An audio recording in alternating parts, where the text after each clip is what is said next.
What's up, guys? McKnight Observations here. Today we're going over a 10.5-inch rifle build in the budget category. So let's get into it. Alright guys, so here she is in all her beauty. We're going to go reverse grand thumb style, so instead of tip to butt, we're going to hit it from the back, finish up front there. So first up we have the Gearhead Works pistol brace. It is a brace, it's meant to be used as such. To put this to your shoulder is morally and ethically wrong, and you should never ever under any.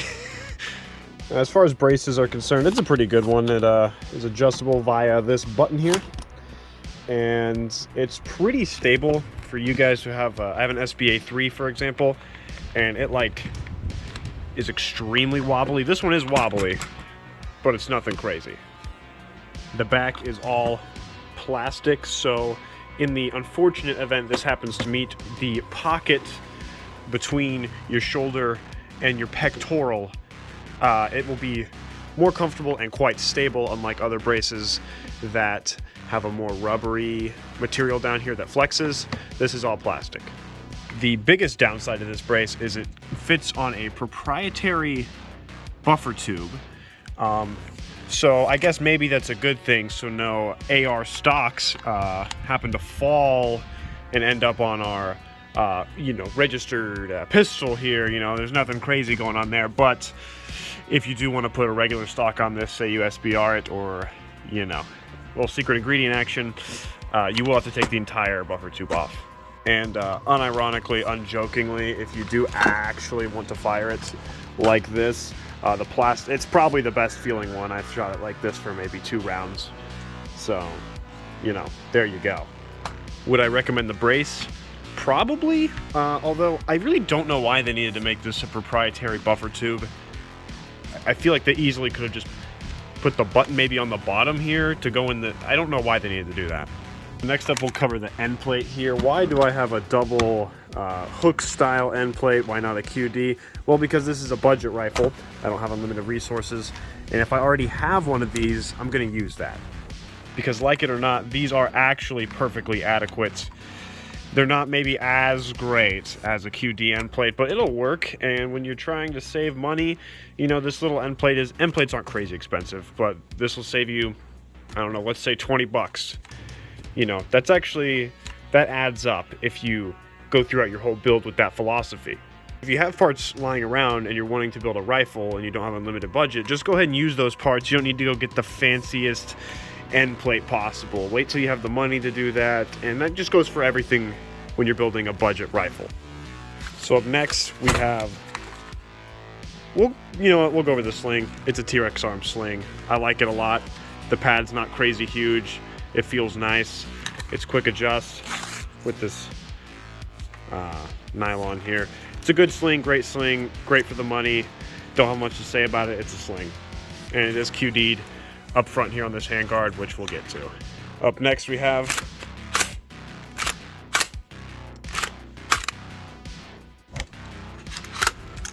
the charging handle. BCM Gunfighter charging handle. So this one was a gift. So, again, if it's a gift, it's definitely within budget, right? Now, I do like the extended lever here a lot because this magnifier Has a huge QD mount here, which definitely, you can see if I had a normal length lever here, would be getting in the way. So this helps me able to reach that easier to clear malfunctions or to charge the weapon. So is this an integral part of the build? No, there's literally nothing wrong with a standard charging handle. However, this is just something that makes it a little easier to use. Perhaps when you build your first little rifle out here, pistol, pardon me, this could be one of your first upgrades, you know, something, a little quality of life upgrade. You don't need that, but when you have these mounts here, it's a lot nicer to have one of these. You know, I'll go ahead and demo it for you. So with this one, this allows me to come in like that, just right off the bat there. Easier to grab. I can reach it fine. Now, squinting because the sun is literally directly in my eyeball.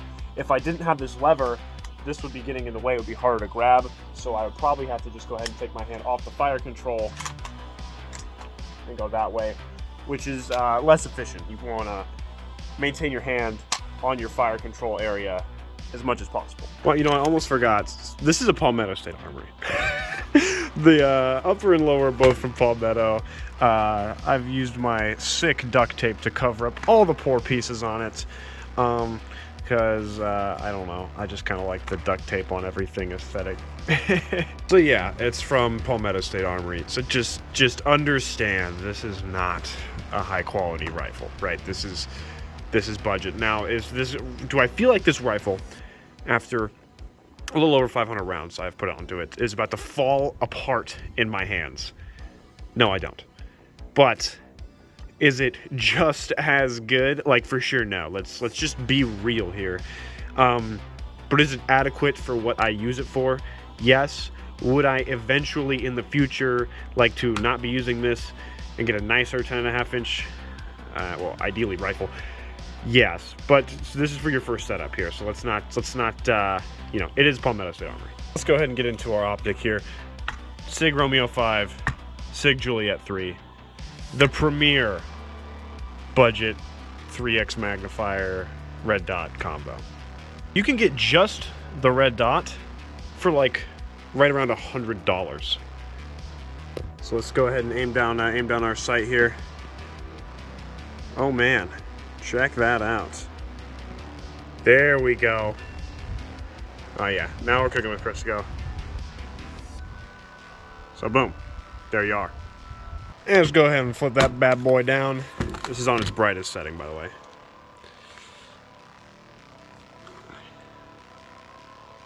All right, phone.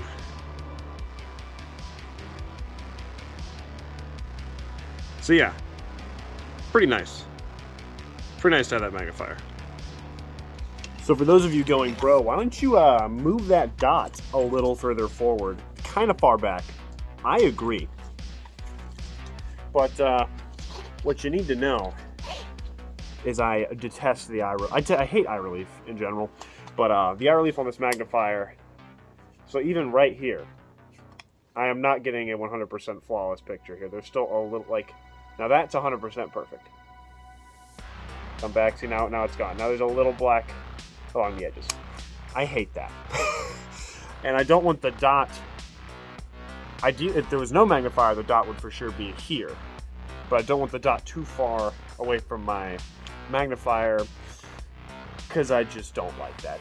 That causes a little bit of issues for me personally with the gap between the magnifier and the dot that I don't want to deal with. So that's why you have to get a, you know, pretty good little weld on there, because even if you're back here, yeah, that's not full eye relief. There's a black ring around it.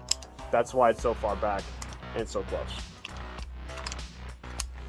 The hood's unprofessional, but I need a haircut, and the hair looks less professional, just so you're aware. Now, I have no issues with my sight not being all the way forward. You need to shoot your red dots with both eyes open, so it doesn't matter too much where the red dot's at. It is better to have it further away so you get a more precise point of aim, and also the body of the optic isn't taking up your entire field of view. Does that make sense? I have literally no idea how I got where I am right now talking about this, but just for a quick example, let's say you're aiming here. All right, now your optic's further out. Wow, look at how much better that field of view is. Your optic isn't including your vision. That's basically what I mean. There are people on the internet who explain that way better than me, just so you know. Okay, tangent over. Let's talk about my bolt right quick, because this is not the bolt that came with the gun. This is actually a fairly expensive bolt, especially for a budget rifle. This was also a gift. So, you know, but I'll be 100% honest. Let's say I had probably around 100 rounds on it before I put this bolt. So we're looking at about 450 with this bolt. I noticed literally no difference in accuracy. I haven't shot out much past 50 yards, if I'm being completely transparent, so I'm not sure if the bolt really matters there. And this is not a precision rifle by any means. So, you know, it does have a Lantac bolt in it, which is not by any means like a crazy Gucci bolt, but it is fairly nice as far as bolts are considered for the price. So, you know, I'll be honest, it has a Lantac bolt in it, but if this had a regular bolt in it, I would notice pretty much nothing different. Now here's a little QC thing. This dust cover is very hard to keep closed. From the moment I got the rifle, you really have to like hold on. You really got to make sure it's on, and also randomly, well, it didn't do it there, but it pops open randomly too. So that's a nice little Palmetto State Armory-ism. I just haven't taken the time to change this. Moving into the handguard, I don't know. It's the Palmetto State. It's the one that came with the gun. It has these. I like that it has QD points here. I like that. It's cool. It doesn't have M-lock there, so it has a QD point, which is, I would normally put it right here. On my longer gun, I have it out. Longer guns, I have the sling mounted more out here. I won't really go into slings in this video, but for a smaller close quarters rifle, if you will, I like the sling just in front of the receiver, the upper receiver. Now it is made in the USA, so that's great, right? That doesn't mean it's quality, but at least I'm supporting an American company. This little band right here came with the T-Rex arm sling. The black one it came with I'm using on another rifle, so I kind of like the little bit of tan there. You know, you just tuck your sling under it so it's out of the way when your rifle is stored. Yeah, we'll go ahead and demo it. So this isn't 100% perfectly ideal, but I just did this really quickly. So let's pull our rifle out of our trunk.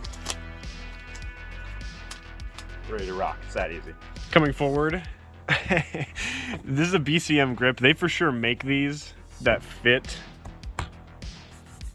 on a M-lock, but I have a piece of Picatinny down here. Now, I'm not sure if you can quite tell from this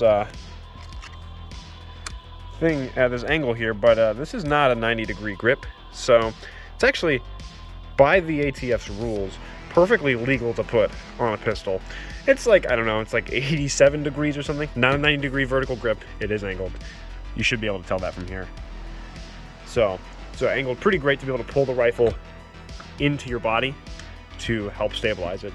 I like these grips. I think I've got 3 now, and I put one on my girlfriend's rifle that I built her. Perhaps a video on that soon. So, yeah, BCM grips, I think everyone knows about these. Some people chop them. I'm not brave enough to do that yet. Speaking of grips, for sure forgot to talk about the standard little Magpul grips. I think everyone has these on their rifles. These are pretty common. It's just like, I just don't like the big nub that comes on the standard grips, but, you know. Trigger's also mil-spec. Mags. I'm using P-Mags. This is a little loop on here called the Magpul, actually. It's tough to get out of a plate carrier. I used this mag for the video because I thought it looked kind of cool. I use almost exclusively P-Mags just because they're the most bang-for-buck quality mags I can find near me. I don't really feel like ordering, you know, Durabags or Lancers. But those are great options too. And then we're skipping the light for now. I have a bird cage on here. Some people just have this weird thing where they think the bird cage is a garbage flash hider. It's great at hiding flash, actually. It's pretty good. I mean, it's not a muzzle brake, but lately I've been trying to shoot with the boys, if you will, with a team, with family, with my girlfriend, with friends, with people who I may actually end up shooting, you know, within the scenarios I am shooting to practice for in the future, and I don't feel like having a big dumb muzzle brake on the end of my rifle, potentially just blowing gas in their face, potentially kicking up dirt, potentially denting car windows that I'm bracing myself on that I may have to drive. You know, the birdcage is fine.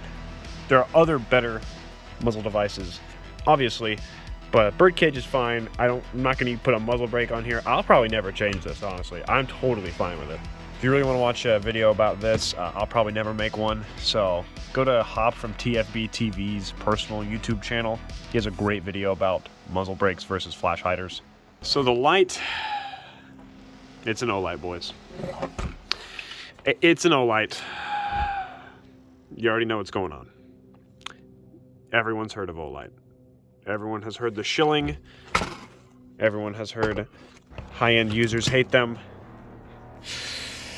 It's an Olight. Alright, I spent a while recording the light stuff. Deleted it because I talked too much. So here, we're just going to blast through this thing. I believe this is the Odin Mini. I got it on Black Friday. It wasn't super expensive. The pressure pad, I don't really like. I loathe this pressure pad, especially once I've used nicer pressure pads. I think this could use a lot of work. I also dislike how hold for constant, that's great, but if you tap it, now it's always on. Oh, excuse me, hold for momentary, aka the ideal, the only light setting. But as you can see, if you, and it's like, you have to hold it for like a significant amount, like that flash of light before I took my thumb off was more than enough for me to identify whatever is going on over there. You know, like that's a, like, come on. Like, maybe if I go like that could maybe be, because I'll never just flash my light, but come on, like, you know, and it's weird because sometimes it feels like it shouldn't auto on. But to me, I just don't like the pressure pad. I wish it was, I don't believe there's a way to program it to momentary only, but that's about all I'm going to say about the light. For your first budget light, go ahead and go for it. Also has this cool QD, you know, you can just lay your gun down next to your charger, charge it up, put that on, lock it. That's cool. I'd say for your first light, if you want to buy an Olight, the Odin Mini is not bad, but I wouldn't buy another one. Also, actually, you know what? I won't comment on Olight as a company that much. Just know that some people don't like them, and some people like them a whole lot. That's all I'll say. All right, so I'm done with the rifle, in short. In summation, conclusion. I like the way I have this set up. It's worked pretty great for me for 550 rounds-ish. It's fun to shoot. It's pretty lightweight. It weighs, I don't know how much it weighs, but it's pretty light, pretty maneuverable. For a budgety rifle, I really like the way I have it set up. I think it's great. If you guys want to go ahead and comment below and tell me how awful this video was, let me know. The next rifle overview video will be a lot more professionally done. I just wanted to get this one out of the way because I haven't made a video in a while. Work's been crazy, you know, whatever excuse you want to hear, there it is. And you know what, since you're done watching to the end of the video, go ahead and hit click subscribe and like the video, because if you didn't like it, you wouldn't be here. This dust cover needs to go. That makes me so mad. Thanks for watching, guys. All 72 of my subscribers currently are sick. Again, feedback's always appreciated. I've got an Instagram I've done nothing with the same name as my channel. If you really want to stay up to date with my junk. Thanks, guys.